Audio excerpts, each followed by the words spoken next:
Welcome back to the Sports Room. We're going to get into a little bit of wrestling talk here. There was an unfortunate moment this Monday. We heard that the Ultimate Warrior passed away. Listen, man, he's one of the most iconic wrestlers of all time. I'm sure each and every one of us grew up on him at least a little bit.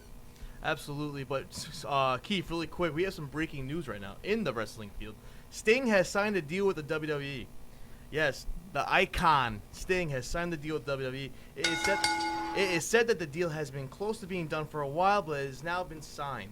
Sting's assumption was that he would work with The Undertaker, which many expected, but it's up in the air now with Taker's future now in question. This deal includes Sting being on television, but that's whether that as a regular character or just a bill for one match at next year's WrestleMania. That isn't clear. He obviously won't be a full-time wrestler, but that is amazing news. That is exciting news. I'm very happy to hear that, actually. It's great. It's about time. The last WCW guy is back with the WWE. Well, that's a nice breath of fresh air. I mean, if you didn't know, him and Ultimate Warrior started out together as tag team partners. Did you happen to see Sting's Facebook page I did today? see the How picture. big those two were back in the day? Yeah. Ultimate Warrior had biceps on his biceps. He was full of rocket fuel. How old is Sting? Sting's like 54. It got to be, yeah. Ultimate Warrior was 54, so I mean, listen, man, these guys were all doing steroids back in the day. That's what I'm saying. How are these guys still doing it?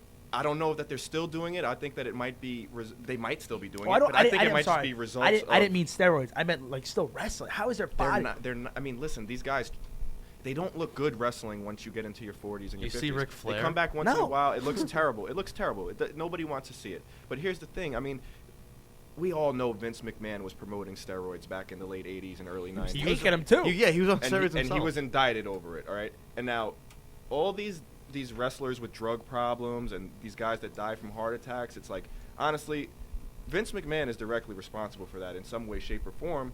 Maybe not Vince McMahon, but the company as a whole encouraged it back then, and we all know that.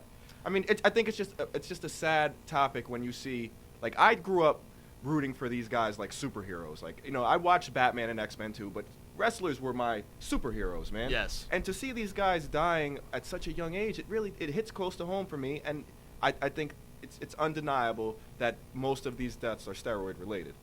When Eddie Guerrero passed away, that hit me hard. Eddie Guerrero was like one of my favorites back in the day. Hey, papi, Latino, Viva la raza. Ah, viva la raza. Jojo, you guys something to say, buddy? I mean, steroids, obviously, we know way more about them than we used to. I would definitely go with they definitely didn't help their health. And when guys get older, it's either the kidneys or heart problems. So, I mean, it's sad, but it did happen. He provided a lot of entertainment for us. He was a great champion. The Ultimate Warrior was one of my all-time favorites. And then he disappeared for a while because we know, the relationship wasn't the best. But I'm glad that, before his passing, they shored up the relationship. He came back, made his first appearance in how many years, Keith? 20 years. 20 years. They inducted him in the Hall of Fame on Saturday. He made his first appearance on Monday Night Raw in 20 years on Monday, and then he dropped dead the next day. What a weekend he had. He came, Besides that Tuesday, he had one of the greatest weekends. He had his old coat on with the paint. Like back in the day. They were saying that he was looking kind of shaky all weekend. And I got to be honest, when I saw him cut that promo on Monday Night Raw, he didn't look good. No. He didn't look like he was on death's doorstep, but he didn't look good when he tried to shake the rope. You saw him limping to the ring. He limped the whole time. He tried to do his Ultimate Warrior rope shake, and it just didn't look good. He couldn't even shake the ropes, man. And you could see he just did not look good in his face. He just didn't look healthy. Man, I'm glad he got to have his final hurrah, though, man. I mean, that relieves me a little bit, at least, that he got to have his last moment. And what was so ironic was, I mean, I don't know if we can pull up the speech here that he made on Monday Night Raw the night before. And a much-deserved induction. A much-deserved induction, of course. But the night before, it was so eerie and so ironic, man. The night before on Monday Night Raw, let me see if I could pull up his speech here. I got it somewhere. He just made, it was just such an ironic speech because he was talking about how every day one wrestler will take their last breath and have their last heartbeat, and it's just, here's the talent. I'm gonna read. Hey guys, we have a caller. If anyone wants to take the call, let's take the call. Let's take the caller. We can read this. We'll get right back to the speech. Hello, caller. You're on the Sports Firm. Go ahead. Hello, this is the Ultimate O'Reilly. Joe's brother, Tom. Nice to hear you guys. Congratulations on the first show. Thank you. Thanks for calling up, Tom. Thank you, Tommy. I heard you talking about the Ultimate Warrior. I was just going to say, I remember my favorite Ultimate Warrior match was WrestleMania 5. You lost to Rick Rude. The Weasel pulling the leg down on the suplex from the outside of the ring. The ravishing one. Ravishing Rick Rude, you might add. Yeah. Absolutely. They'll be having some battles up there. But nice to hear you guys talk about wrestling. Wanted to congratulate you on the show. And, what was your favorite WrestleMania moment or Ultimate Warrior moment? And I'll hang up and listen. Thanks, Thanks, Tom. Tommy. Thanks. We appreciate it. Thanks for the call. I gave you my favorite WrestleMania moment, Ultimate Warrior moment. It's when he squashed, before he became Triple H, Hunter Hearst Helmsley in like 15 seconds, because I can't stand that guy. My personal favorite Ultimate Warrior moment, and this is probably a lot of people's favorite moment, was WrestleMania 6 in the Sky Dome in Toronto. I think we were at the point in time there where the fans were getting tired of Hulk Hogan the way the fans are tired of John Cena now, and they just needed something new to root for, and just the Warrior was it, man. And he beat Hogan. He had his Intercontinental title on the line against Hogan's world title, and Ultimate Warrior won, and that was just, honestly, it's such a big moment in wrestling history right there. Now, I'm going to have to piggyback Keith's moment because I loved it also. I mean, I remember my brother who just called. I mean, we would wrestle in the living room before the matches. I mean, sometimes I'd run from couch to couch like I was bouncing off the ropes and then shake the top couch and get yelled at by my dad or mom. Who would win? Oh, Tommy won every time. I was I'm gonna not say, even be not even honest, gonna he's lie. listening. My brother, till this day, could probably whoop my rear end. I mean, it would not be pretty. Tommy wins by pinfall. But And the new Ultimate Warrior, like he said, had the Intercontinental title when it meant a lot more back then, Absolutely. and I really loved it. Great match. I'd He like got to his see them. win. I'd like to see them start making that Intercontinental title a little bit more prestigious. But let's go ahead and Sal, do you have a favorite WrestleMania moment for the Warrior? Hell Let's no. get that speech All right. and then talk about all the right, no. announcement. My favorite was at that time where he pinned that guy that he was fighting against, and he won. That makes sense. To win He won that thing. belt? Legit. Yes. That belt? That one? Okay. All right, there we go. Sal's favorite moment, everybody. Was that guy? That guy with All the right, belt? guys. The guy with the spandex. I'm gonna read Ultimate Warrior's last ever promo on Monday Night Raw from last Monday. No WWE talent becomes a legend on their own. Every man's heart one day beats its final beat. His lungs breathe their final breath. And if what that man did in his life makes the blood pulse through the body of others and makes them bleed deeper, something in others something larger than life, then his essence and his spirit will be immortalized by the storytellers, by the loyalty, by the memory of those who honor him and make the running the man did live forever. You are the legend makers of Ultimate Warrior. In the back, I see many potential legends, some of them in their warrior spirits, and you will do the same for them. You will decide if they live with passion and intensity, so much so that you will tell your stories and make them legends as well. I am Ultimate Warrior, you are the Ultimate Warrior fans, and the spirit of the Ultimate Warrior will run forever. I gotta be honest, man. Nice. That really just gives me the Well chills, said. man. I got to chill after that. Rest in peace, Ultimate Warrior, of Listen, course.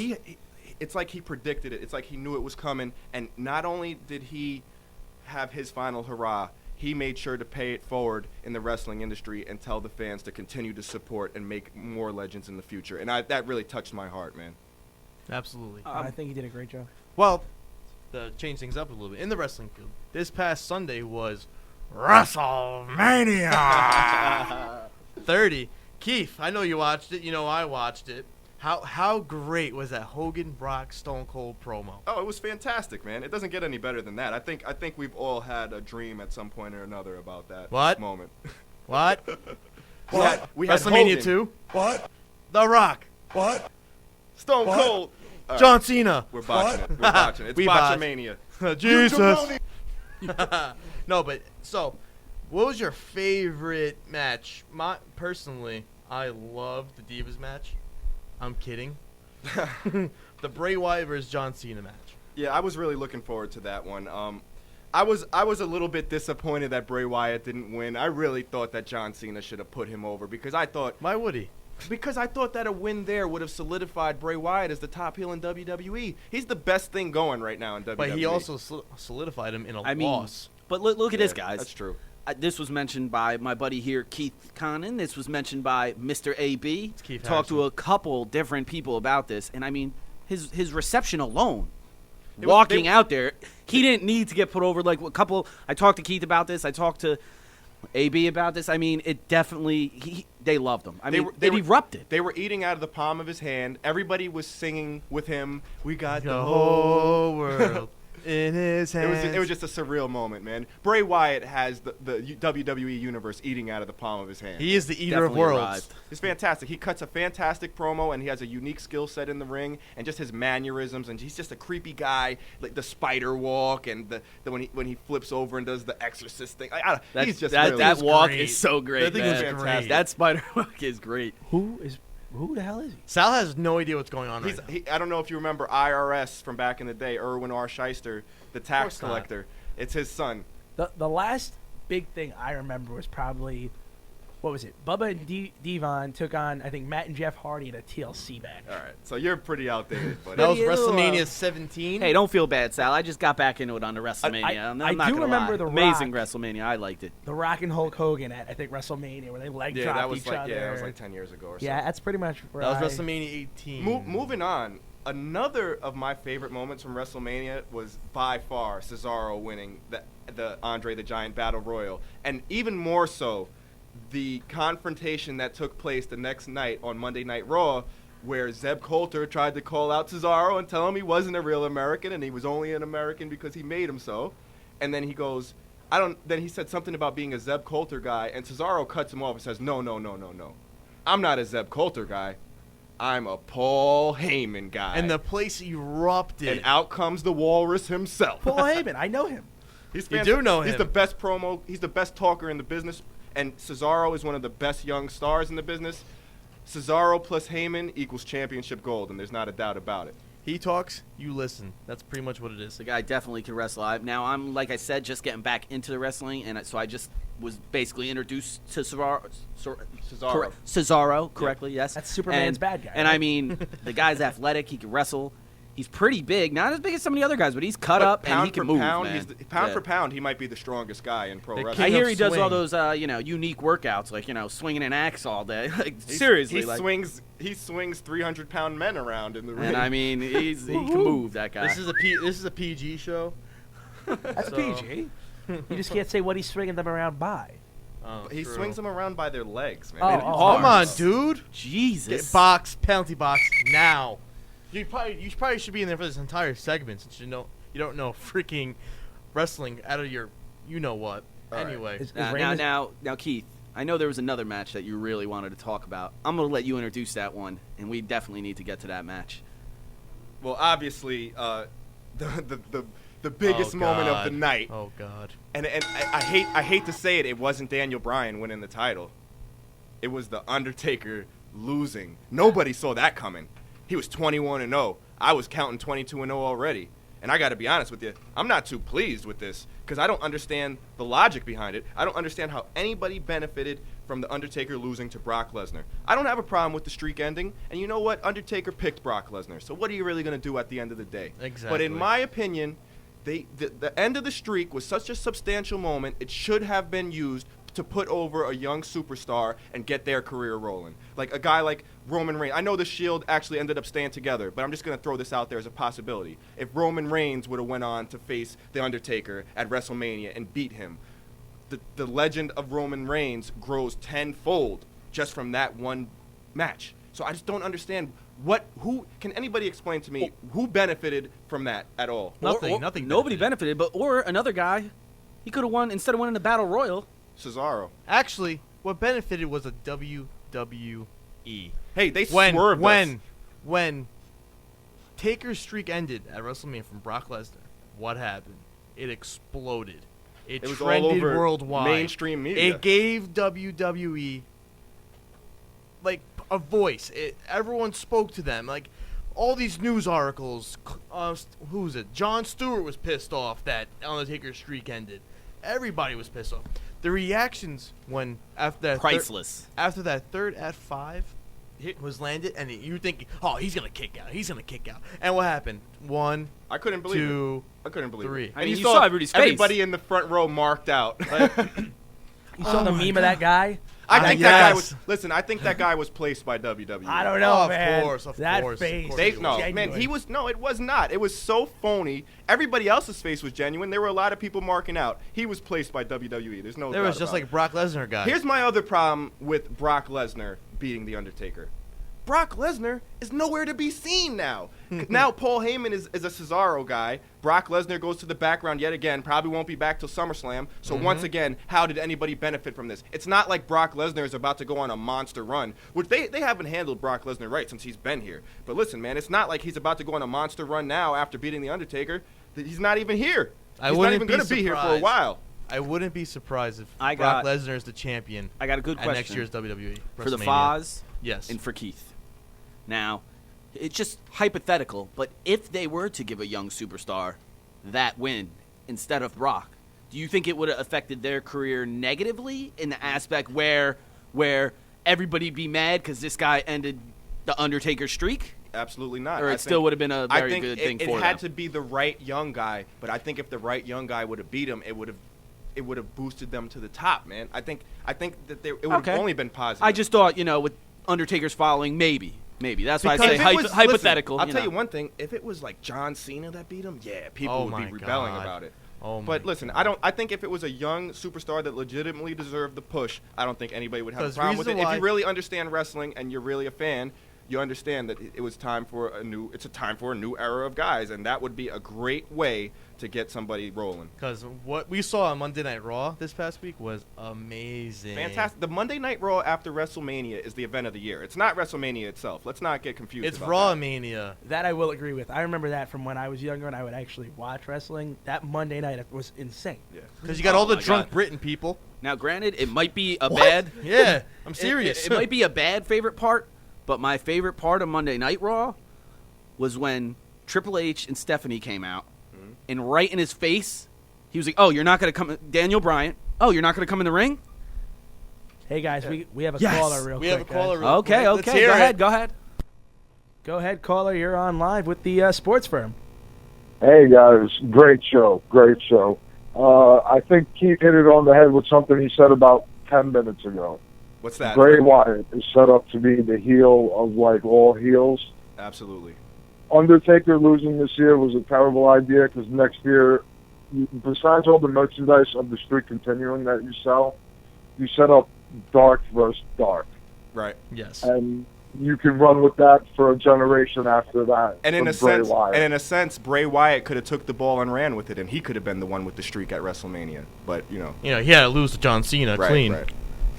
Stop yeah, it. you're right, guys. Great show. Take care. Thanks for calling Thank you, in. buddy. Come on in. We love you.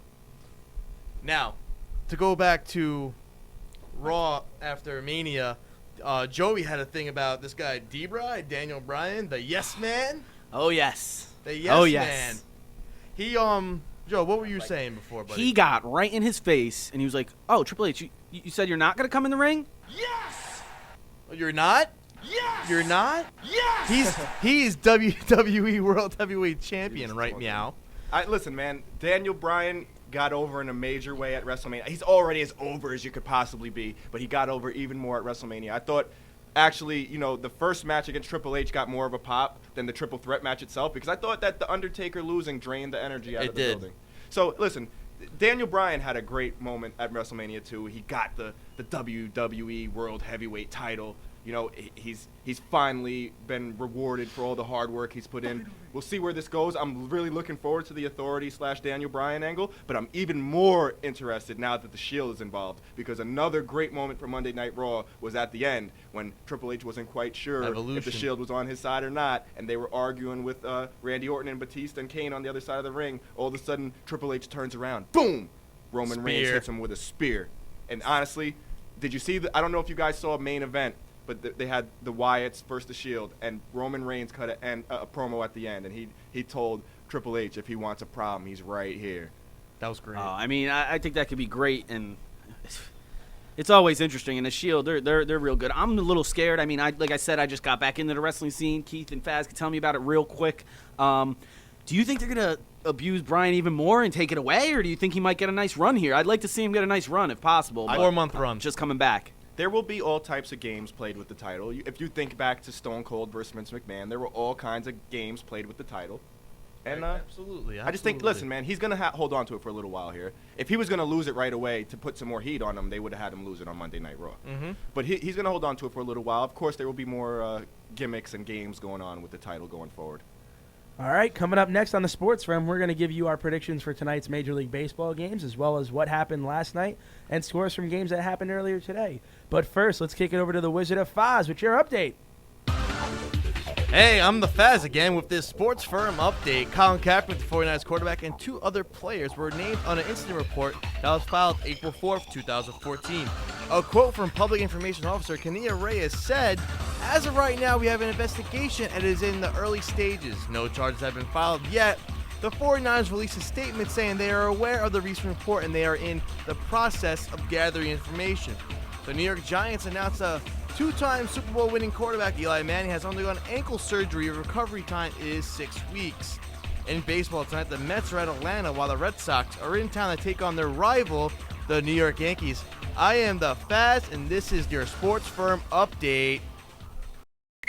The Sports Firm. And welcome back to the Sports Firm. We're going to jump right into our Major League Baseball recap. I'm going to kick it over to Pure Sports' own Joe O'Reilly and Keith Harrison for some insights. Yeah, well, I mean, if you didn't know, myself, Keith Harrison, and Joe O'Reilly, we cover the Mets and Yankees respectively for PureSportsNY.com. You can check there for game recaps and opinionated articles and video blogs.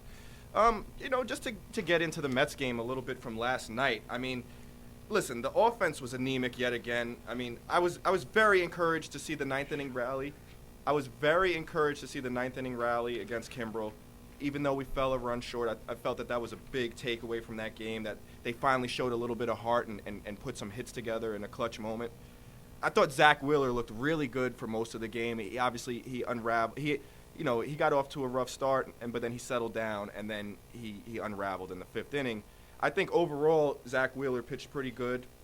I mean, even the bullpen pitched okay too yesterday. I mean, I don't know, man. At the end of the day, this is going to be a hard team to watch this year just because of the fact that the bullpen is just so depleted, and the fact that they don't have, a legitimate first baseman putting up legitimate first baseman numbers. This is how I feel after watching every single Mets game. I feel deflated. It's emotionally taxing to go through 9 innings with this team. I mean, I love them. I love the Mets, but there's not one player I can get behind on this team. Even like Harvey, I have my reservations about because he's got the Tommy John surgery. We don't know why he's rehabbing in New York when everyone else rehabs in Port St. Lucie. Is his heart with this team, or is he going to be a Yankee in 3 years? He's going to be a Yankee in 3 years. I agree. I honestly agree. I'll take him. I don't like to think about that, but I'll be honest, I wouldn't be surprised if Matt Harvey spurned us for the Yankees. We already have a caller. Let's see what these guys have to say. I know exactly what this is. Caller, you're on the air with the Sports Firm. How you doing out there? I'm not doing good because I'm a miserable Met fan. Join the club. I heard before you guys said Sandy Alderson did what he could with a crappy team, which I have to disagree with because he was brought in because he was from Oakland and he worked within the constraints of Moneyball, and this was supposed to be the big year. You didn't have Santana on the books, you didn't have Bay on the books, you didn't have anyone on the books. You had all this money, and you give Bartolo Colon $20 million, you give Chris Young $8 million, who only batted .200 last year when you could have signed Franklin Gutierrez, who batted .250 last year, for $1 million. I hear you. You could have signed James McDonald and Gavin Floyd for what you paid Bartolo Colon.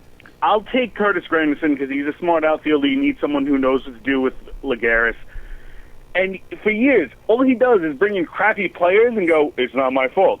You've got guys like Brad Emis, former Mets, DJ Carrasco, Manny Acosta had a 2-year contract, Frank Francisco, Miguel Batista played for this team for 3 seasons. Yep.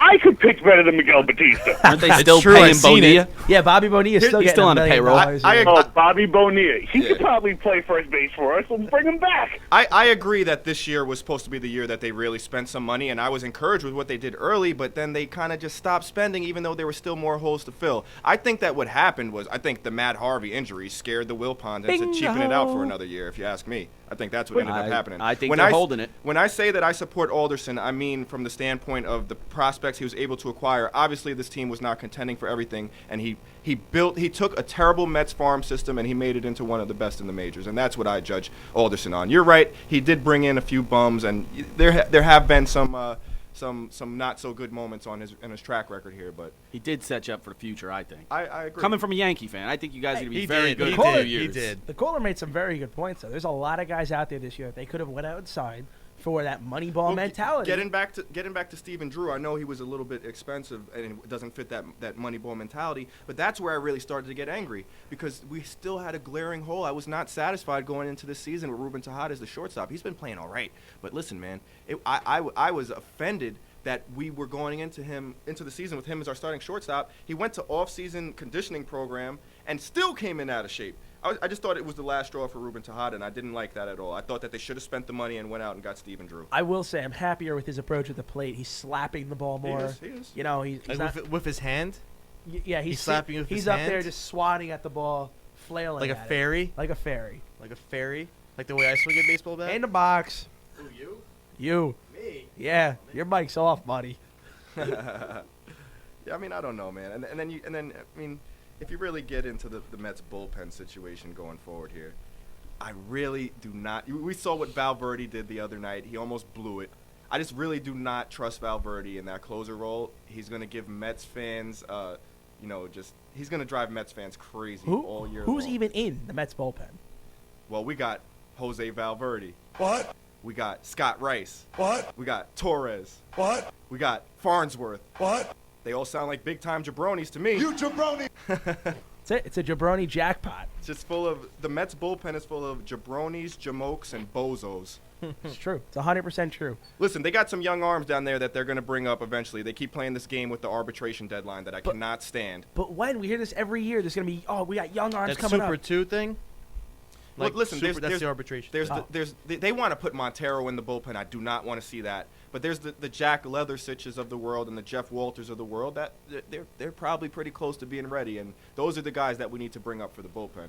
Yeah, we were talking about this. The Mets went out and signed, like you said, Valverde and Farnsworth, all these older, guys that, they did it once, but it's not their time anymore. They should bring out some of those young arms that aren't their top starters, but, my to personal supplement the opinion bullpen. about Valverde is that what's the difference between him, Armando Benitez, K-Rod? I mean, Frank Francisco barely pitched for us, but he's in the same ilk. I mean, these guys, they spend a lot of money on these guys, and they're just terrible. They're terrible options in the ninth inning. I man. don't They know if you blow could throw games. K-Rod in that same. He's a little bit better. He he's blew a little lot. bit. He was blew a Met? lot of Agreed. games, man. Agreed. He but was he a was Met? a little bit. No, he was saying Penalty box. Penalty box. Yeah, stop. Just stop. You're off. We're gonna throw you off the show. K-Rod was a little bit better quality closer than He was Benitez. better, but listen, man, he still made me nervous every time he came out. so did Benitez. Well, that's my whole all right. point is that these guys what's the difference between these guys? The Mets just love going after closers that drive their fans crazy. The Mets are notorious for bringing people here past their prime. Even They're Billy notorious- Wagner, Billy Wagner was Oh, getting I like rocked. Billy Wagner. He was getting rocked when he was with the Mets. Okay, man. I'm back. All right. Here's the thing. I was joking around. I know All right. K-Rod was All was on the right. Mets. Before we get all completely carried away, let's get into who they're playing tonight. And Yeah, we got another the third game of the series against the Braves coming up tonight. we could actually win this series if we win tonight. I think that tonight is a very important game going forward. We need to start really winning some series here and just stringing them together. Tonight, Henry Mejia is on the mound for the Mets. And listen, he walked a few too many the last time out, but his stuff was moving, man. Henry Mejia looked really good. And just piggybacking off of those few starts he had last year and what I saw from him his last start this season, I got to be honest, I'm really excited. And I think he is the wild card. If he can be consistent, the Mets are just absolutely loaded pitching-wise. It's just starting pitching-wise, at least. He's the wild card here. So we got Henry Mejia on the mound for the Mets. David Hale on the mound for the Braves, who had a good start his first time out. So it should be an interesting game. Is that a rookie? I'm not sure. I just know he had a good start out the first time. Well, all I know is I need David Wright and Juan Lagares to do something tonight. My Juan. fantasy team is suffering. My homie Juan. Honestly, I love Juan Lagares. Lagares is gonna be a stud. He's quickly becoming my favorite Met. And listen, everybody wants to talk Who about else is there to like? that's Darno. right. That's right. What's Darno doing? Everybody wants He's to so talk young. Everybody wants to talk about Lagares' batting average. I think at the end of the day, Lagares gets it up to 280, if you ask me. And He's if he batting higher than that right now. what are we, 7 games in? I don't care. It's 8 People said games he could in. hit it worth of nothing. He can hit. He's got to do it consistently. He's got to do it over the course of a whole season, man. But I I think when Lagares reaches his prime, he's a 280 hitter, if you ask me. If he hits 280, I would love to see Lagares start swiping some bases. Yeah, absolutely. He needs to become more aggressive on Absolutely. the base path. He's got those long legs, man. He covers ground. He clearly fast. is fast as all hell in Exactly. the outfield. Absolutely. Let's see him swipe 15, 20 I agree. bags. I agree. I'd be happy with 280. Maybe pops 5 home runs. Give me 45 RBIs out of the Right. wherever and he's just play Gold Glove defense. That's it. man. And swipe 20 bags. Yeah. Put yourself in a position to score. Listen, if he's putting up those numbers, 280 with 20 steals and the Gold Glove defense, he's playing every day. That's great. You know. That's great. And you don't have any need to find another center fielder. Oh, you mean Chris Young, who they're paying $8 million? Listen, the best case scenario for Chris Young is that he plays well and we trade him at the deadline. Man. Well, let's hope. You think let's You think there's any chance Chris Young is back with the Mets next year? No I don't way. think Chris Nope. Young is going to get on the field right now unless Yeah, who Anderson knows? just goes Listen, on a it doesn't complete look good from the very beginning. What is it? Was it a hamstring injury or a calf? quad. Quad. I mean, I listen, man. Everybody knows this guy's injury prone. He can't stay on the field. When he is healthy, he's a decent two-way player. So we'll see. Hopefully, we can get a little something out of him and dump him off at the deadline. All right. Well, guess it's about time to Let's talk move about on the to Yankees. the real. Let's move on to the real New York team, Yeah, all right. All right. the All right. 27-time champion, The Bronx Bombers. The Bronx. You heard Bombers. what Curtis Granderson said, right? The real fans. New Yorkers Our Mets fans. Yeah, I heard okay. that. I He's did just hear. stirring up the pot. He's a little, Joey, He's a let's little. hear this. Let's hear this There's- recap. he's a here. There's little- your little- look. There's your real New York Yankee right there. A-Rod smacking the crap out of Jason Who? Varitek. Little Who? little A-Rod. bitter. Who's A-Rod? A-Royd. I'm sorry. A-Royd? Hey, who? A-Royd. I'm sorry. Okay, all right. I don't know who that is. So the Yankees, took on the Baltimore Orioles, and it hasn't been looking. The night before, they got clobbered, Yes, they did. and it was not a pretty sight. But you had Tanaka coming out for his second start.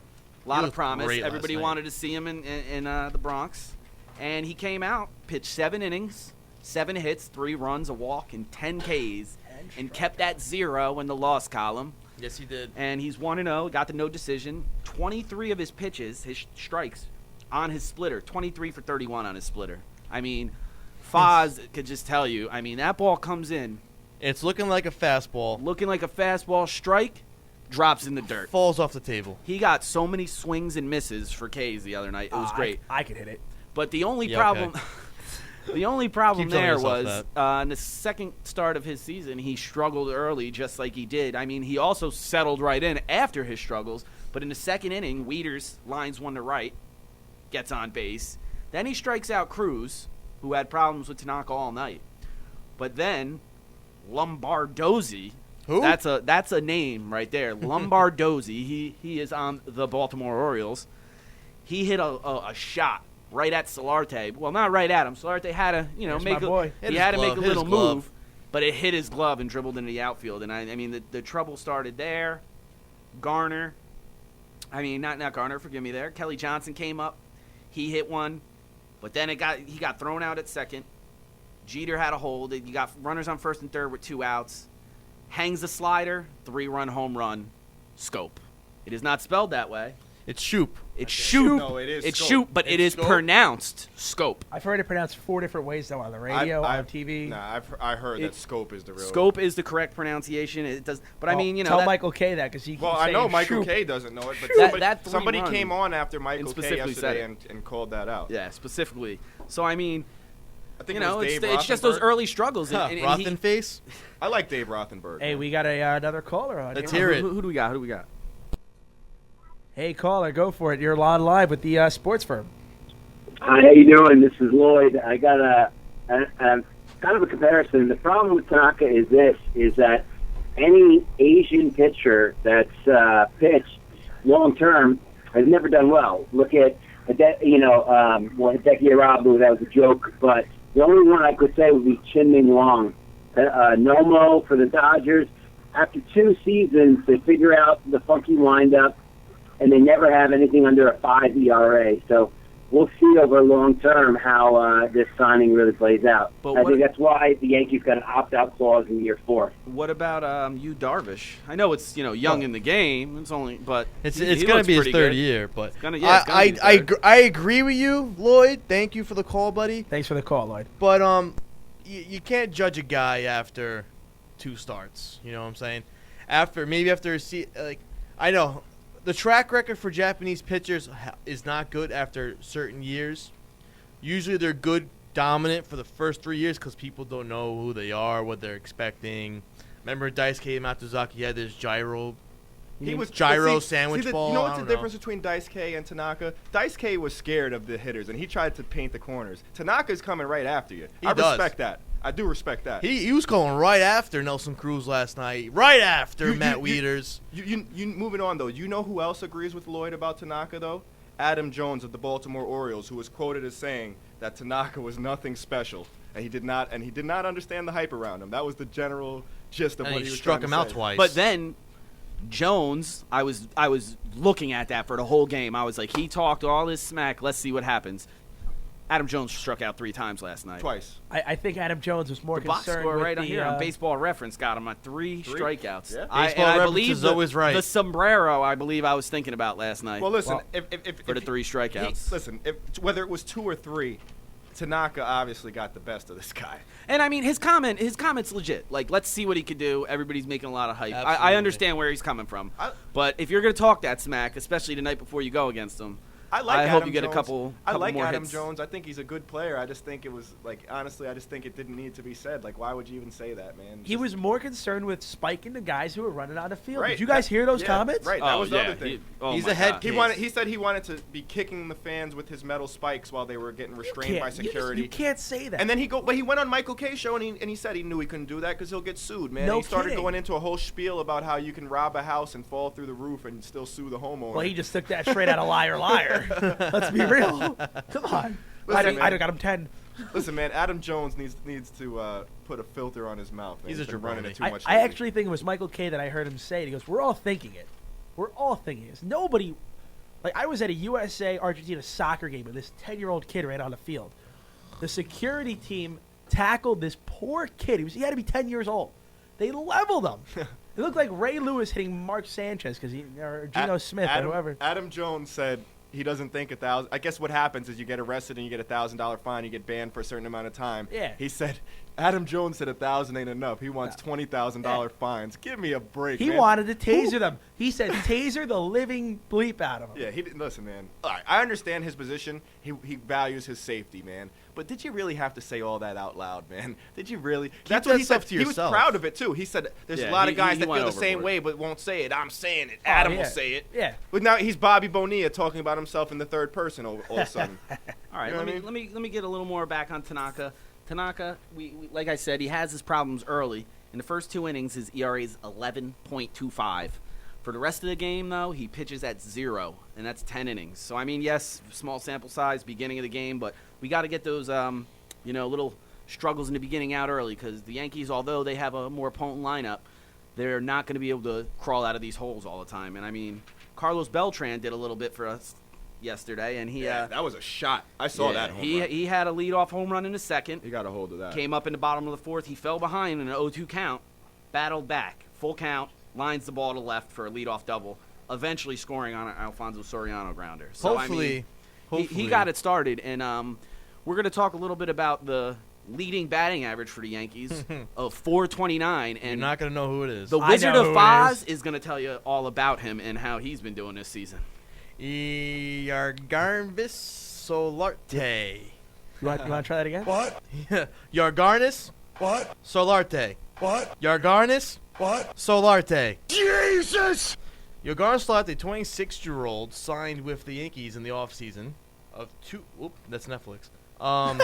Sorry, got my little laptop here. In the spring training, this guy not a chance in hell of making this Major League Baseball team. And what happens? He bats .429, drops 2 bombs in the Florida day, 9 RBIs is right. And now look at him. The Yankees forced to trade Eduardo Nunez to the Minnesota Twins, who's probably going to fade away into oblivion over there like he was supposed to do. When did that happen? Today?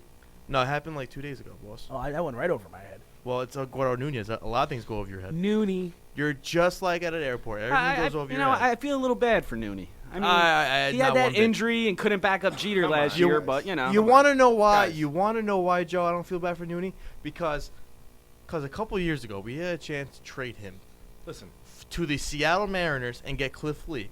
But we didn't do it because we thought Nunez was the future shortstop of the New York Yankees. And what happened? he is such an inconsistent hitter, man, and everybody thinks he's such a great hitter. He's really not. He can't He's field, really so not. I He understand can't field. that. He So can't what's- field. I don't you know? see, and that's why I was appalled when people were saying the Mets should take a flyer on Eduardo Nunez. Listen, man, we already are without a shortstop. You don't Like, want Tejada's another at least, era like, machine. Defensively, all right, but like we're already like pretty much with a big hole at shortstop. Why add another jabroni to the mix if you're not going to bring in Steven Drew? Or somebody make a trade for a young guy like maybe Nick Franklin, who's really more of a second baseman Let's anyway. I like the Nick. I love Nick Franklin. But let's get back to Mr. Solarte. Solarte, he is your leading hitter Yes, he is. on the New York Yankees. He's also the leading hitter on my fantasy baseball team. Did you really pick him up? Absolutely. So, and when June comes around where he's batting like I'll drop him. 0.55, You got to ride the hot and streak. then I'll pick him up in like October. You and pick him up November. in October. I don't care. Even though baseball's over in November, but I'm over it. Not for Derek Jeter, it's not. No, for Derek. Mr. Nothing's over with Derek November. Jeter. Let's get back to it. Solarte's batting .429 right now. Has 6 doubles, a nobody, and I'm liking it. I'm liking this guy right now. He's doing a good job at third base for us. Second base, he's a little shaky. He's more of a third baseman. He's not. I wouldn't say he's filling the void of A-Rod. No one fills the void of A-Rod. He's not. You know. No, you need to be doing steroids for 10 years to fill that void. How original is that joke, Sal? Pretty It's So original. It's not even really a joke though. No, it's like, just a fact. It's just like stupid now because I'm so sick of A-Rod. I get it. So that's- I think everybody's sick of A-Rod. Just go away already. Not Francesa. Francesa loves that guy. Apparently, Francis. You know we called him a Hall of Famer? My good pal Joey Richards of Yonkers, New York, is quite possibly the biggest Alex Rodriguez fan there Hey, is. Joey Richards, if you're listening, call us up. 609-9100-MTR. 609-910-0687. We got about 12 minutes left to try to get some of your phone calls in here. All right. While we're waiting for you guys to call in, I want to go, a little bit on what was thought to be one of the Yankees' strong suits, and it is not working out that way since Robertson goes down. Now, David Robertson, he has some injury issues, it seems like. I mean, this time it's, what is it, Foz? The quad we got going on here? It's a groin. Groin. Now, groins could be tricky, and, it can linger for a little while, but, I mean, he's good. He got his first 2 saves, and I no one's going to be Mo, obviously. No one's going to be Mo, but I was confident with him, and now he goes down. I mean, if he's out for an extended period of time, you could tell that the 9th inning, even though it was in a tie situation when Kelly came in, he did not hold up last night. Here's the thing, Joseph. Sean Kelly with, 4 appearances and 3.1 innings and a 0 ERA until last night. Here's the thing, Joseph. I'm not too worried about David Robertson. They say he's going to be fine at the end of the DL stint. He just need to loosen up. What be did he hurt? fine. His groin? Yeah, minor groin. I said that 5 seconds ago, Sal. Minor groin. Are you paying attention during No, the show, I'm sorry, Sally? I wasn't. I love you. I was watching a hockey game or something. I That's don't pretty know. sad. Something more important than the Yankees. That's fine. Oh, 27 championships. You weren't born for the last one. Yeah, I love okay. you. I love you, Sal. Those first 18 they won, there was 4 teams. I in was the league. alive. I was alive. Give me that bullpen info, baby. That bullpen info. Dodgers, Giants, Yankees. South- Those are the 3 South. teams in the league when they won. Go ahead. Take it easy. Take it easy. Brett Favre's not a good quarterback. Oh my God. You want to go, fat man? Bullpen. Whoa. Whoa. Yeah, that was a fat joke. Go ahead. Talk Penalty about your box for bullpen. you. No. Bullpen. Well, I know. I'm trying to talk, but Sal keeps talking. What? Anyway, so the bullpen. I'm not too worried about David Robertson. He is on the 15-day deal. They say he'll be fine after it. And the Sean Kelly, one hiccup, not that bad in the bull. So it was in a tight situation last night. But what I like in the bullpen is Vidal Nuno. I like Dellin Batantes because I faced Dellin Batantes. Didn't see a fastball. Stared 3 balls right down the middle. Picks no or it problem. didn't happen. I have picks, actually. It's pretty sad. Sal, can you stop interrupting me Nope. when I'm talking? You did it to me for 12 weeks. Touche. By the way, on the back page of the New York Post, Let's this, hear this it. actually goes to what you're saying. What's up? The headline reads, after Tanaka whiffs 10, Sean melts down in 9th.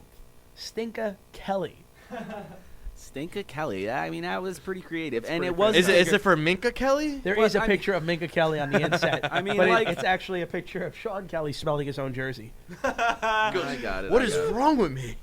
All right. I mean, the Foz was saying he likes some of the other bullpen prospects, and I do like them too. I think Kelly would be fine. Kelly, She is couple nights falling. before, you go Warren and Kelly, Robertson, and I had chills for a split second thinking about the 7th, 8th, and 9th of Mode to Wetland. I mean, now obviously, let's not get carried away. That was amazing. Mode to Wetland. But imagine those three could get on the same page, and we can make all these games 6-inning games. That would be a big area. I would love for especially, every day a starter goes you 7 know, innings strong. and our starters are in that. They have that capability. What's so up, Sal? All right, Yankees fan. Here's a question for Yankees What's fans up? and anyone out there listening. Feel free to call in and give us your input. 609-910-0687. If the Yankees bullpen gets so injury depleted, just say, does he come out of retirement? no. No? I'm not going I- to answer that. I No? think You think Mo so? is done. If- I don't if- think if Mo. they- That guy's a man of his word. You know what? Mo's not Brett Favre. No, and I'm You not. know? No. I'm not saying it's his choice. I'm saying Joe Girardi and Talking to him. Steinbrenner and I'm everyone. sure they already did. They get on the plane and they go down to wherever, Venezuela, wherever he's from, Panama, whatever, and they go ask him, just like Ziggy Wolf did with Brett Favre, and say, "Bro, please come on, we need you. We really feel like we have an offense to make a run this year, but our bullpen shot, no shot." I think No, I think there's no zero. shot. I think he was at peace. He had Shouldn't the even injury talked the year about. before, and he decided to come out because he didn't want to go out like that. He came back. He had a good year, and he already built a church now in the city, and he's doing a lot of work in his home country of Panama.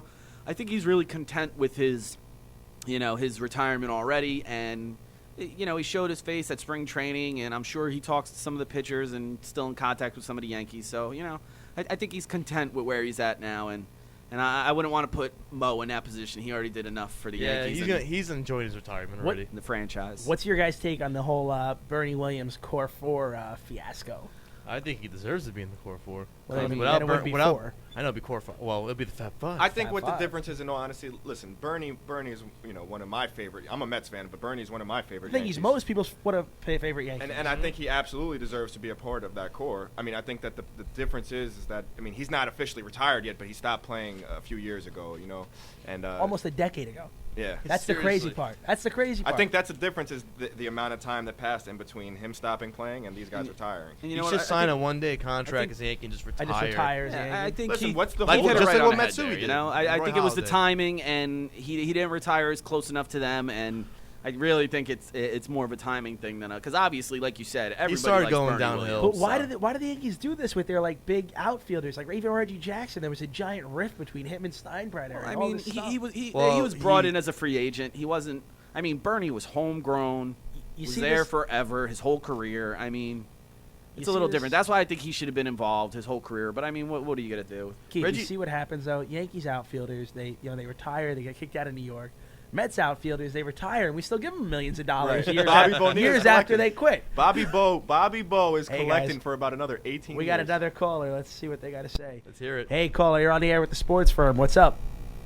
What's up? How do you feel about the Yankees signing like a Hanrahan or a Bentoncourt for the Faz, you closer wanna- position? You want to take this one, Faz? Hanrahan or Betancourt? I'm not a fan of Betancourt. Hanrahan just came back from that major shoulder surgery.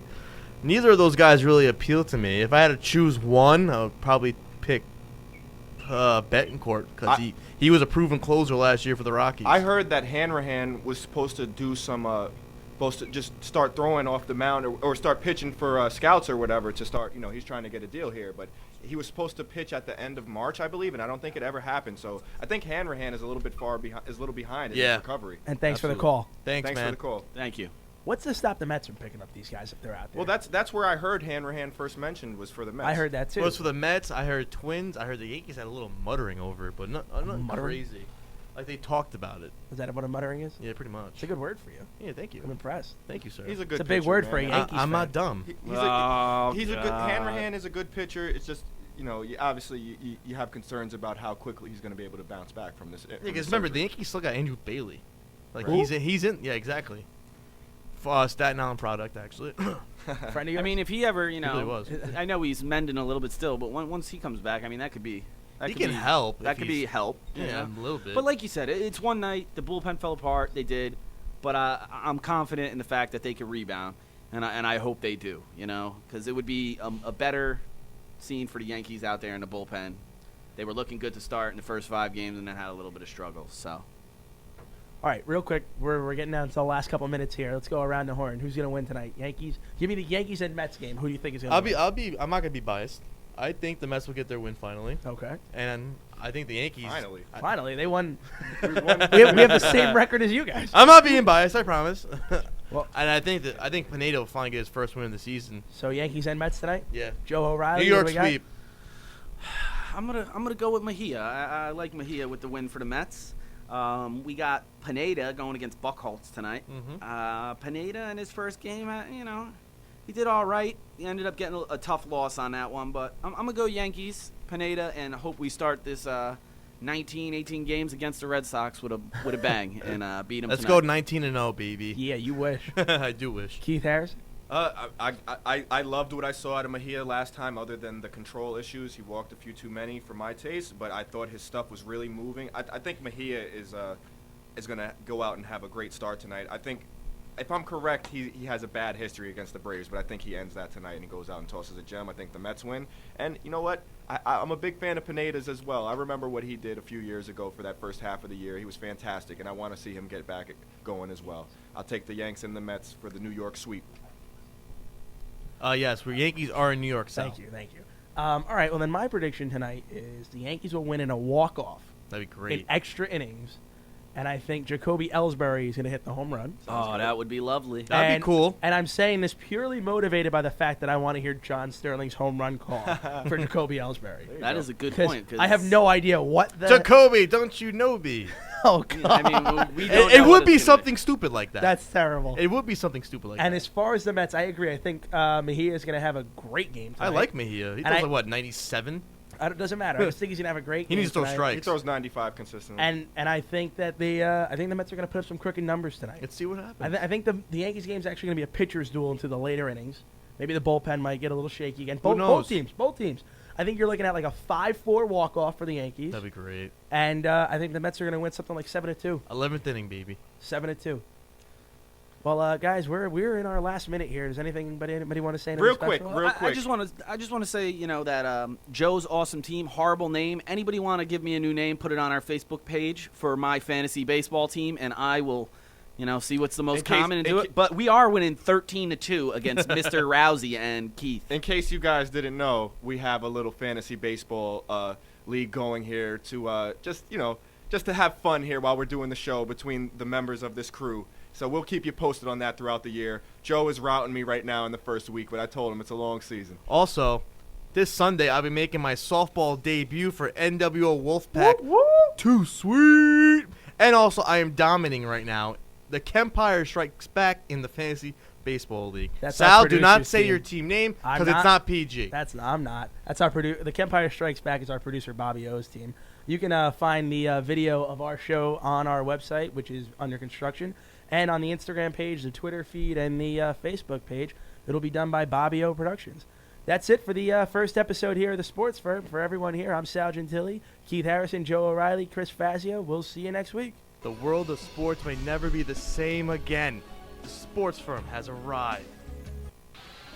Have you been looking to make a career change? Don't have time for years of school? Come over to the Connecticut School of Broadcasting at any of our 12 locations on the East Coast. It's the best hands-on training in the industry with instructors who work in the industry. Here at CSB, we have small classes to give students personalized attention from top instructors who will go the extra mile if you need additional help. They have no problem setting up an extra help session in any of our areas of expertise: radio, television, sports, and audio-video editing. Don't think you could afford it? We even offer financial aid and scholarships from some of the top networks in the industry: CBS Radio, Time Warner Cable, ESPN, Comcast, Clear Channel, Cablevision, and many more. So if you're looking to be the best at what you do, come to CSB, where we've been doing it for 50 years. Just call 1-800-TV-RADIO and say happy anniversary and set up a studio tour. Who knows, you could be the next ESPN anchor.